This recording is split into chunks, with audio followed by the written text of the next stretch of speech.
If your Microsoft Surface Laptop Studio turns on but the display remains blank, this guide is for you.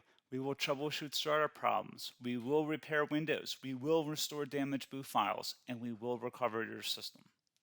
A lot of errors pertain to this problem, and we're going to go ahead and jump into what should hopefully be a pretty straightforward process, guys. And we're going to go ahead and jump right into it. First thing I'd recommend doing would be to actually go ahead and boot to the troubleshooting utility on Windows 11. So if you do a hard power off 3 times in a row, Windows should automatically attempt to launch the startup prepare utility. And if it doesn't find anything, it will give you the option to select advanced settings, in which case it will take you to a screen that looks like this. Now, if it does not take you to a screen that looks like this, or you're unable to get to that, you can also download the Windows 10 Media Creation Utility, or Windows 11. They probably will make a creation utility for Windows 11 at some point. And it doesn't really matter, you can actually run the Windows 10 utility on Windows 11 as far as I'm aware. And you should be able to run the troubleshooting utilities built in within it. So you just would go ahead and download it to an ISO file and then burn it to a DVD or USB. It'd have to be about 4 gigabytes or more. It couldn't be a small USB flash drive, and it couldn't be a CD. It'd have to be a DVD. And then you'd boot your computer from it. So depending on the computer manufacturer, you'd have to tap a different key on your keyboard in order to launch that menu, in order to select what boot drive you want to go off of. So it could be anything between the escape key, F2, F8, F12, for example, and those are the function keys on the top of your keyboard. So you may have to just do a little bit of trial and error. Shouldn't take you more than a couple minutes. Googling it would probably be best before you even begin. But anyway, we're ready to go ahead and jump right into it. So we're on the choose an option page. So these will look very similar whether you're booting from it directly within Windows itself, or if you're plugged in a USB flash drive with the media creation utility installed and you selected the recovery option. So when you are setting up your Windows 11 installation or Windows 10, depending on the drive you're using, there should be an option to repair your computer in the bottom left corner of the dialog window, one of the first screens that comes up. You go ahead and select that, and then it would take you to a troubleshooting screen like you see here. And you want to go ahead and select troubleshoot, reset your PC, or see advanced options. And then there are going to be a whole bunch of options in here that we're going to explore in today's video. The first one, we're going to actually go underneath advanced options and then select startup prepare, fix problems that keep Windows from loading. So go ahead and select that first.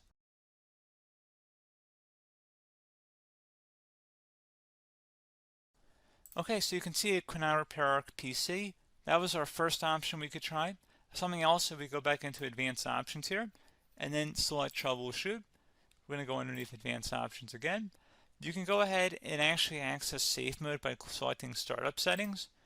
And then if you select the restart button, you have the option on the screen select safe mode with networking, which will give you a key on the screen. It'll tell you which key to press to enter that. I believe it's the F7 key. It'll do that for you. I'm not going to go over that in today's tutorial because I don't really want to go into safe mode, but you're more than welcome to attempt that by going into here and then selecting restart.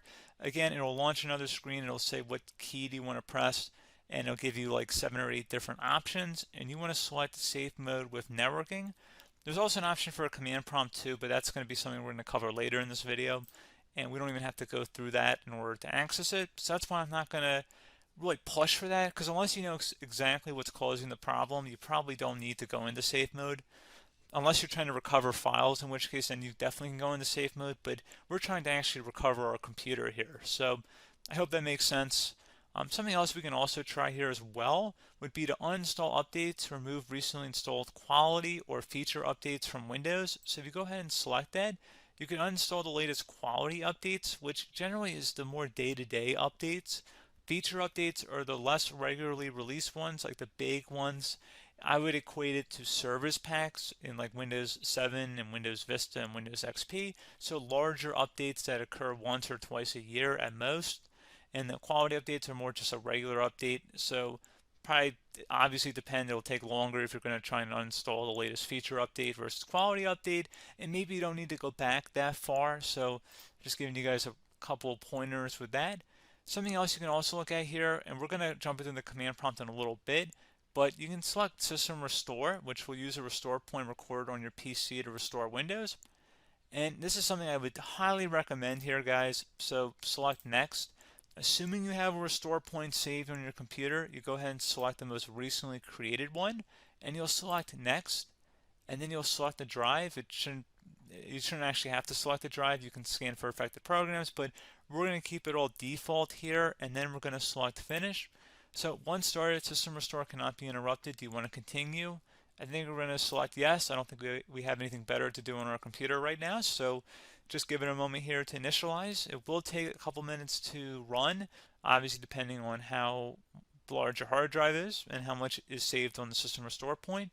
So just give it a couple minutes here.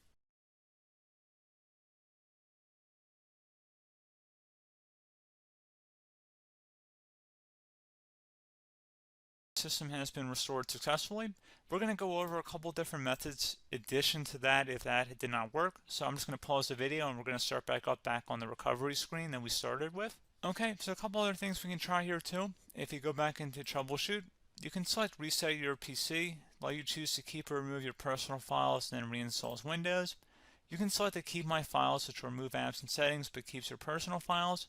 You can also select remove everything, which will remove all of your personal files, apps, and settings. So this is more of a factory reset, the second option here. First option, it should not delete all of your personal files. However, it will pretty much clear most of your programs. And keep in mind, there's no guarantee that your information, number one, is even still available and easily recoverable on your computer to the point that you actually would be able to recover anything.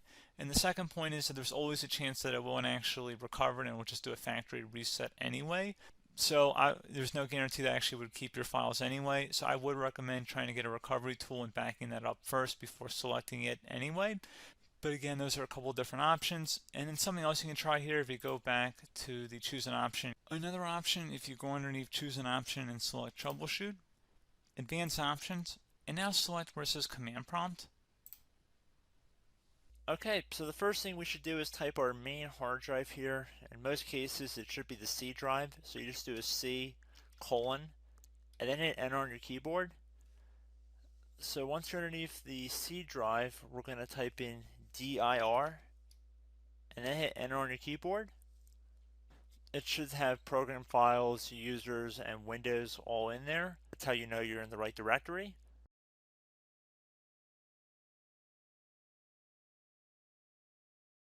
In some cases, it might be the D drive as well, so just keep that in mind.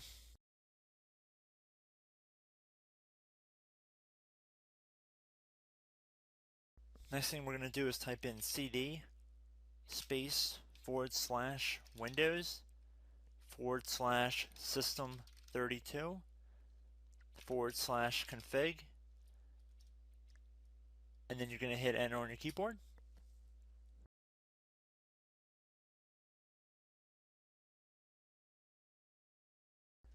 So now you're going to type md space backup.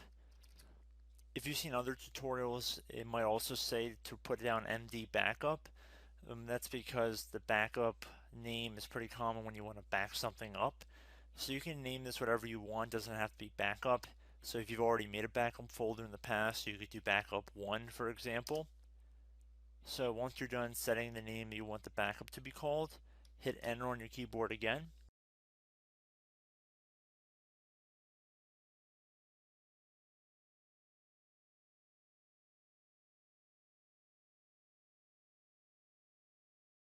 At this point you want to type copy, C-O-P-Y, space, then you want to do the star symbol above the 8 key, then do a period or a dot, whatever you want to call it, then another star sign, and then another space, and then type backup, and then hit enter on your keyboard.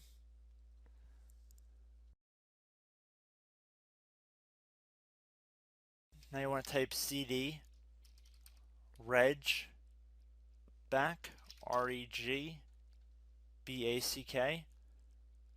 and then hit enter on your keyboard. So now that we are under the reg back, so now you want to type dir again, and then hit enter.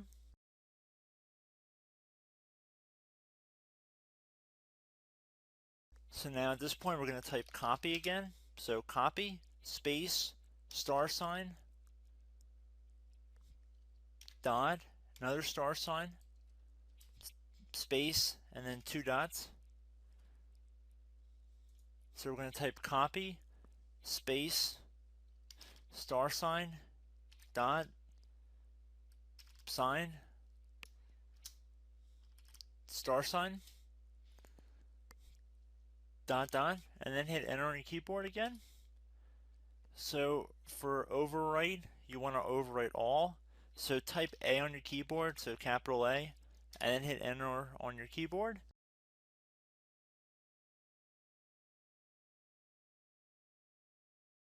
So at this point, you should be good to go. You can close out of the command prompt window, and if you accidentally continue to Windows 10, you should be all set. So I hope one of these 3 or 4 different methods we went through in this tutorial helped you guys out. Again, I'm not sure if you guys heard me earlier, but try to go back into your safe mode if possible and uninstall any programs you know might be conflicting with the Windows startup if you can get into safe mode. So just keep that in mind. Something very simple like that could be blocking up everything. So again, I hope this tutorial helped you guys out, and I will catch you in the next tutorial. Goodbye.